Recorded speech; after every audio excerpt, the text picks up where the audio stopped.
I'm being questioned, like, what's the point of going to your group therapy when your sister already talked to you and you talked to your therapist? And it was because I didn't get to talk to her one on one, and we have to talk one on one. And it sucks. I know it does suck. But when you have like when you're put in a mental situation where it's like anything can go wrong, and if something goes wrong, you're put away for 10, 20, 30 days, everything gets really stressful and you have to double check with everyone now. Now everybody has to come back to you and report, because if nobody's reporting, then I start freaking out. So it's like, why did my therapist, like, for example, my sister was like, hey, you don't have to go to group therapy. I talked to the therapist, but we're gonna find you something new. So then I got angry. I was like, what do you mean you have to find something new? I told you I didn't want to do group therapy. And if I have to do any other group therapy, then I'd rather it be this specific one. And she's like, okay. But then I'm still getting messages to join group on my phone. So so anybody would be like, well, you talked to your sister, right? And I'm like, yeah, I talked to my sister. She said you didn't have to go, right?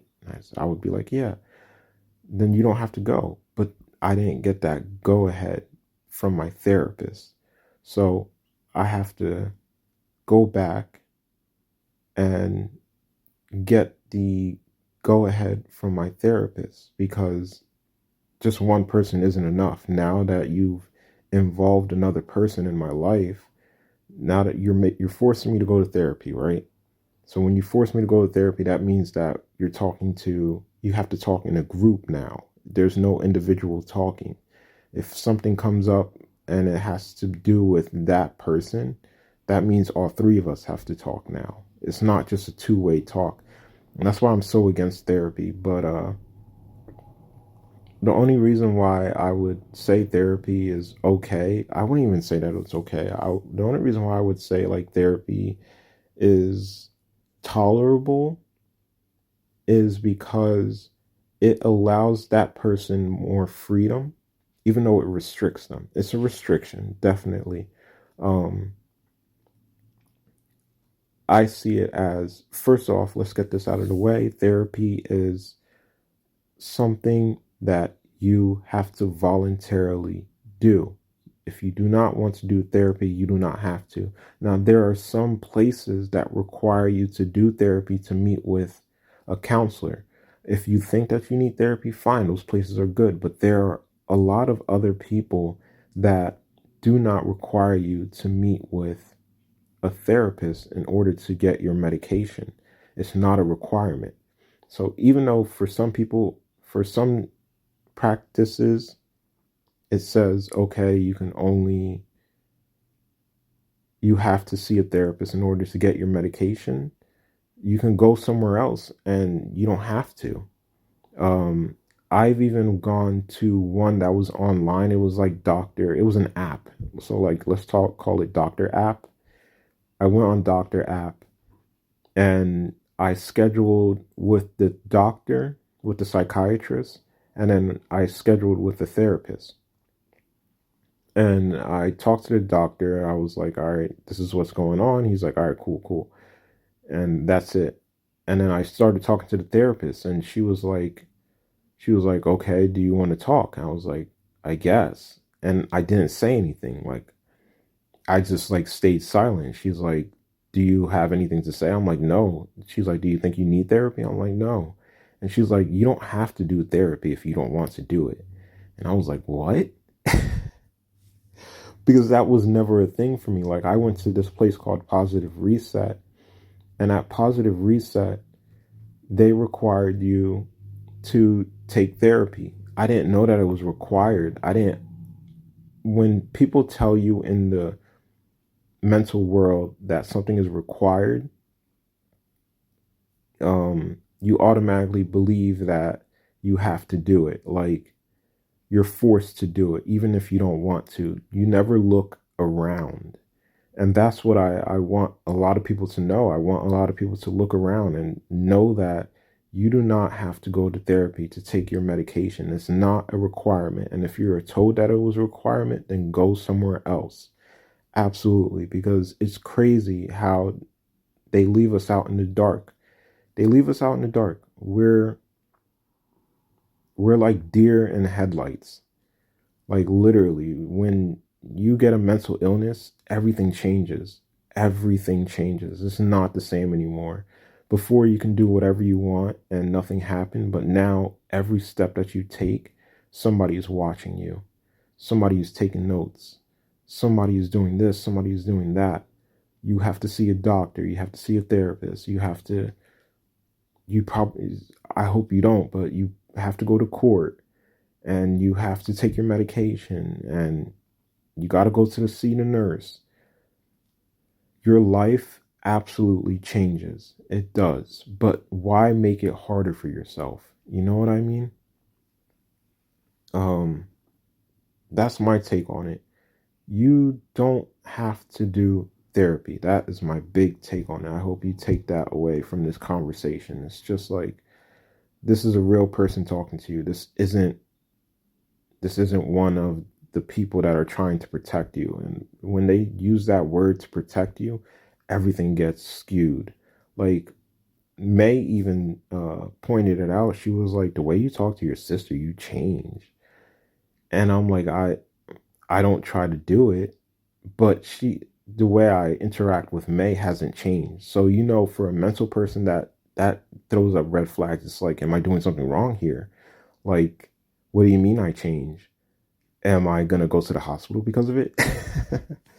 That's essentially what goes on in your head, and you can't get away from it. The fact that people have taken you away from your home and has forced you to do something, it messes with your mental. So that's why I believe that they have two methods that you can go through when you go to the hospital. You can either go there and take medication orally, or you can go there and take medication by a shot form. I believe that medical records should be open to everyone. It should be open to everyone. Not You just have to watch out for who can take advantage of you, but you're not going to find I found doctors that have taken advantage of me. I have given me way too much medication, and I've almost knocked out right in front of my dad, and I tried to hide it. I'm a man, so it's the status quo. Like, you're not supposed to show your weakness. I took this medication and I almost knocked out in front of him. Um, but I believe that medical records should be available to whoever you choose. The fact that you choose a doctor should give them access to your medical records. Now, there's reasons why we don't allow for it, because they do take advantage of you. Like, for example, I forgot the name of the place, this one mental hospital. I went there. The only reason why it sounds nostalgic for me is because there was always hot girls there. we were mental. We were all mental, but there were some hot girls there. There were some really hot girls. I don't know if they were cops or not. Like, that's how you have to be, bro. You don't know what the fuck is going on, bro. You don't know who's who. I hope they were just mental cases and they weren't cops, but there were some hot girls there. But I went to this one place, and basically, at first, the nurse practitioner, she gave me, let's say, 2 milligrams of olanzapine, right? And then she was like, "All right, you're doing good. You're doing good." She said you're doing good for like a week, right? And then she started to get more information from my sister and my landlord. And when she got more information, she started upping the dose. She's like, I don't know anymore. I don't know anymore. Maybe you don't look so good. At first, I'm telling you, the first week she was like, you're doing fine. You're doing fine. You're doing great. I'm glad the medication is working. I'm on 2 milligrams of olanzapine, right? And then all of a sudden, after week one, she starts hearing the stories of what I was doing and how I ran away from home and how I was making noise in my apartment and how I got stuck in the apartment and the police had to break down the door to get to me and they had to handcuff me. And as she started hearing the story, she started upping the dose. That is how doctors take advantage of patients. You wouldn't People would question it. They would be like, "What do you mean they took advantage of you?" Like when you hear it in a passing conversation, you don't think anything of it. You're just like, "They took advantage of you." Yeah, right. They didn't take advantage of you. But I'm explaining how they take advantage. So she started upping the dose. First, it was up to 6 milligrams. And then she started hearing more stories. And she upped it to 12. And then she upped it to the highest dose that she could get it up to. She upped it to 20 milligrams. And she was looking at me and she was like, "You're in a controlled space. I don't know how you would act." She went from 2 milligrams for one whole week up to 20 by the end of 4 weeks. And at the end of 4 weeks, the judge, because I was involuntary, the judge was like, "Let him go. Why do you still have him?" And then she finally lets me go, this nurse practitioner. You're wondering how doctors take advantage of people. It's when they abuse the medication that they're using. Granted, I wasn't taking the medication. I was spitting out the medication and I wasn't taking it, but she upped the dose to 20. Now you're going to ask me like, "Well, who cares if she upped it to 20? You weren't even taking it." I wasn't taking it, right? I was spitting it out. I wasn't taking it. Then I went home. I still wasn't taking it. My parents were giving it to me. I spit it out. I wasn't taking it. And then they got the police involved again. They called the police again, the ambulance, and the ambulance came and took me away. And then at the facility, they're like, "All right, you're on 20 milligrams, right?" And I'm like, yeah. I just smoked weed. I'm not in the right state of mind. They forced me to take the 20 milligrams, right? And let me tell you, my I was spinning. I was spinning, bro. Like I couldn't control myself. It was so bad. It was so high.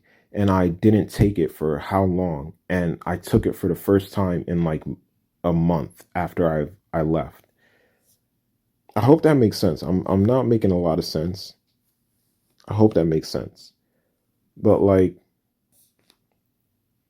let's say January 1st, I was let go from the hospital and I was let go with 20 milligram prescription. And then February passes by. I'm still not taking the medication. March comes up and then they call the police again because I was acting bizarre. And then I was in the mental hospital. And then I was forced to take the 20 milligrams for the first time after after that long, for 3 months of not taking medication. So it was my first real dose that I took. And I could not hold still. My blood pressure was skyrocketing. The nurse out all night, I was tossing and turning. It was too much. It was way too much. So typically, the first time I was diagnosed, I only had to take, I think it was zero point 0.5 or 1 milligram. 1 milligram of olanzapine. Let's just go with the highest number. The doctor gave me 1 milligram of olanzapine and he said I was fine. And then I took that for a week. And then by the end of the week, when I was let go, I overdosed on it. So you might be like, "So it wasn't working because clearly you were still psychotic if you overdosed." I don't know how overdosing works. Okay. I've overdosed. It's a scary thing. you just do it without knowing. It just happens. That's how I'll explain it. Like when people talk about suicide, I believe that most of the time it just fucking happens. It just happens. But yeah, therapy is a choice. And doctors can take advantage of people. It's a real thing, guys. It's a real thing. This world is bizarre, it's crazy, and just watch out. But I'm going to end it there because, like I said, I'm shy. I don't like talking around people. And my sister is about to come here. So, toodles.